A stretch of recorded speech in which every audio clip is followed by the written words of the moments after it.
I am Crystal Craven, and I sing, I songwrite, I lead worship, and I am passionate about sharing what God inspires. And this coming up right here is your weekly devotional.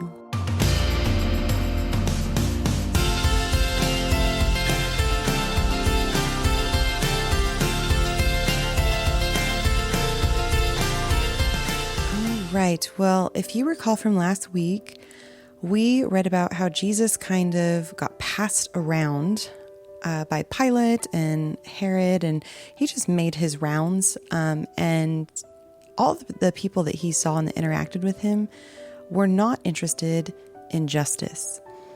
And so we're picking up here where he's gone over to Herod, the soldiers have mistreated him, and he is now coming back to Pilate. So we're picking up here in Luke chapter 23, verses 13 through 24.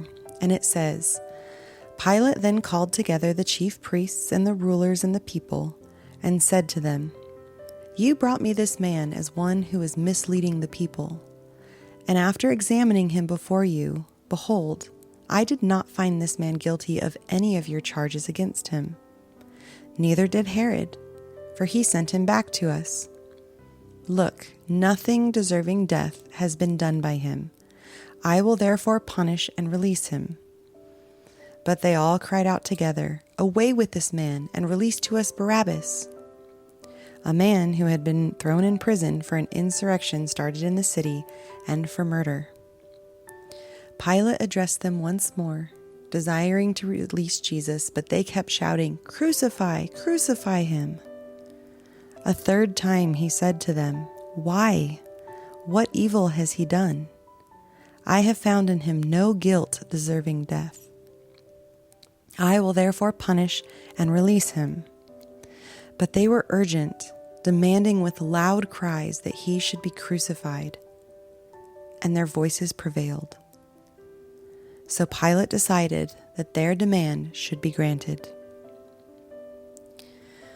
All right, well, we know that Pilate was not a worshiper of God.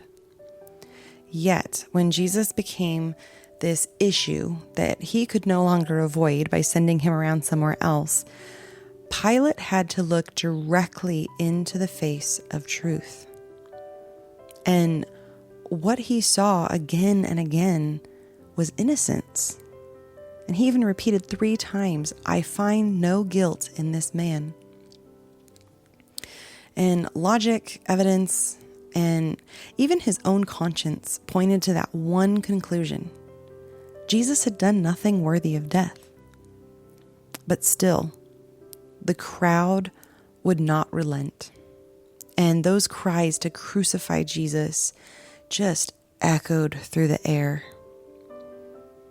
And it says, in the end, their voices prevailed. Not justice, not truth, not the integrity of a Roman governor in a seat of power, just the pressure of a crowd prevailing. Now, Pilate's failure is one that we're actually tempted to repeat in subtle ways. When standing for truth becomes costly, those times when it risks our reputation or our influence or our comfort, how often do we remain silent or step aside? Though Pilate had no covenant relationship with God, his position still demanded a standard of righteousness, because authority always carries responsibility. And when Pilate yielded to the mob, he wasn't just handing over an innocent man, he was surrendering to fear. I love this quote by Charles Spurgeon. He said, He who kneels before God can stand before any man. But Pilate didn't kneel. He stood in front of truth incarnate, and he ended up crumbling under the weight of the crowd's lofty chants to crucify Jesus. his heart may have been momentarily stirred, but ultimately his spine failed him. And with that, he walked away complicit in the greatest injustice this world has ever known. As followers of Christ, we are not called to blend into the crowd. We're called to reflect the character of Christ our King.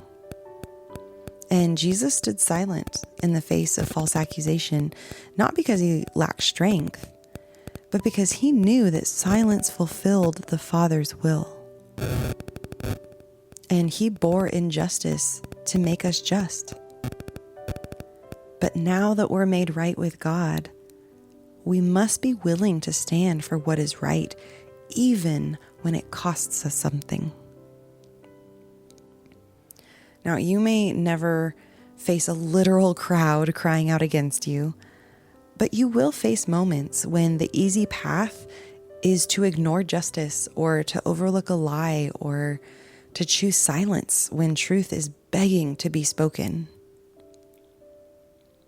And in those moments, remember Pilate and choose differently.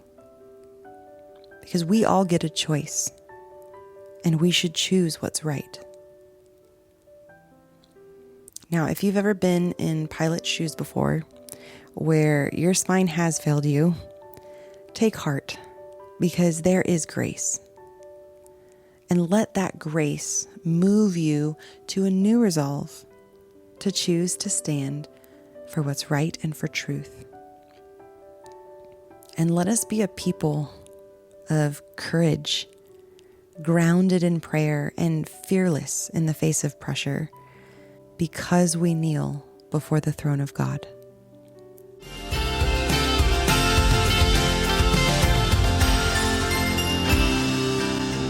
For blogs, written devotionals, and originally written songs, visit crystalcravenmusic.com, and that is Crystal with a K and Craven with a C.